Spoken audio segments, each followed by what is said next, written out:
Let me tell you a cautionary tale about getting in the self-storage business today. My name's Mark Helm. I'm the author of Creating Wealth Through Self-Storage, and I'm the creator of the Self-Storage Quick Start Academy. And what I do is I support the small investor who wants to get in the self-storage business or who wants to grow their self-storage business, strategically do so in a way that creates true wealth and a fulfilling career. And I have a lot of training, both free and paid for, that goes way in depth on how to get in this fantastic business. Go to creatingwealththroughselfstorage.com to find out more. But let me share with you some caution about getting in the self-storage business today. Now, I know it can occur real hard. I talked to a number of people who've analyzed 10, 20, 50 properties and cannot figure out how to get in the self-storage business today. So what do? Well, maybe we'll build. Valid, but be careful. Just look at all the projects on the market today. I don't have a number, but I would guess about 20% are projects that are newly constructed, 2018 through 2020 dates. They're 35, 40, 50% occupied, maybe 20, 35% economic occupancy, and they're on the market. Why? Well, because they built in overbuilt submarkets. It's not meeting the developer's expectations. The developer's running out of money. The investors are upset. Believe me, I know the experience of bringing square footage into an overbuilt market. It can happen. I've done it. Even with what I know, I've done it. How? Well, let's talk about that. Here's the cautionary tale. We talk a lot about the benefits of self-storage, but everything that has benefits also has drawbacks.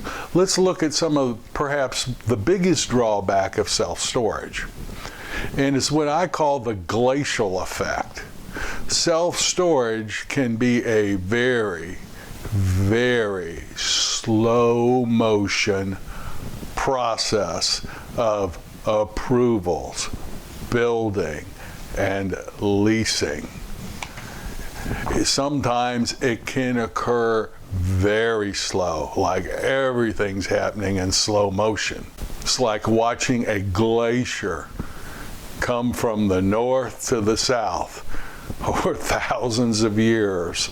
Sometimes it can occur very slow, especially when you're doing ground-up development. In one of our projects, we did a ground-up development, 50,000, 65,000, somewhere between 50 and 65,000 square feet to be developed, and we got the feasibility report, looked like good demand. And then we started the process, and things got real slow. And it was 10 months to 12 months before we're starting construction and site work, pulling our permits, getting our approvals, all the bank financing. And then construction can go real slow, especially during the winter months. And what can happen is, over a period of time, that submarket can really change. And new projects can come in behind you. And all of a sudden, what looked like a really good submarket, 2.5 years later, when we're starting the leasing, it's a real different market at that particular point in time than it was 2.5 years ago. And the lease up starts slowing down, and you've got to give concessions, and you're not hitting them, so you can get the whole world of that and picture of that. New construction can take 2 to 4 years before you can hit your break even, especially if you're doing a larger project. So if you're considering doing new construction as a way to get in or grow your self-storage business, I'm not telling you not to. I'm just telling you to be very careful today and be real clear on the market you're in. Here's a couple of articles from Inside Self Storage that I've been reading recently. Let's look at some of the top developed markets. Now, many of these markets, a few years ago, I remember seeing a couple of them, they were on the list of markets with the most unmet demand. Now I'm seeing them show up on the most developed with oversupply. Let's take a look at a couple of them. New York City has 64 projects under construction, 100 in the planning phase. That's 12.3 million square feet of new self-storage hitting the New York City market. Las Vegas, 14 projects under construction, 21 in the planning stage. That's 2.8 million square feet, new square feet of self-storage hitting the Las Vegas market. That accounts for 16.2% of all the square feet of self-storage hitting the market in Las Vegas. They're adding 16.2% more space, either under construction or planned. There's other markets that are on that list: Sacramento, Portland, San Jose. On average, the new square footage coming in represents 15.8% of the existing stock. So in other words, that market's square footage is growing by that much at once over the next year, year and a half. How would you like to be competing in that? Now, those are the larger markets, and it's not just in the large markets where this is happening. Let's look at some of the secondary markets. Augusta, Georgia. I remember seeing that on one of the most undersupply a few years ago. Well, in Augusta right now, there's 6 properties under construction. There's 7 in the planning phase with 1.02 million square feet of new self-storage coming online. That represents 24.5% more square footage hitting that particular market. Providence, Rhode Island, 4 projects under construction, 14 in the planning phase, 5.7 million square feet of new self-storage coming online. 24.2% more square footage planned on hitting that market over the next year, year and a half. And the list also includes Knoxville, Rochester, Springfield. Just be clear, if you're bringing any space on, what's going on in your market area, and very importantly, what's going on in your submarket. Now, I'll guarantee you in Providence, Rhode Island, or Knoxville, Tennessee, there are submarkets where there's probably unmet demand and new square footage could be absorbed.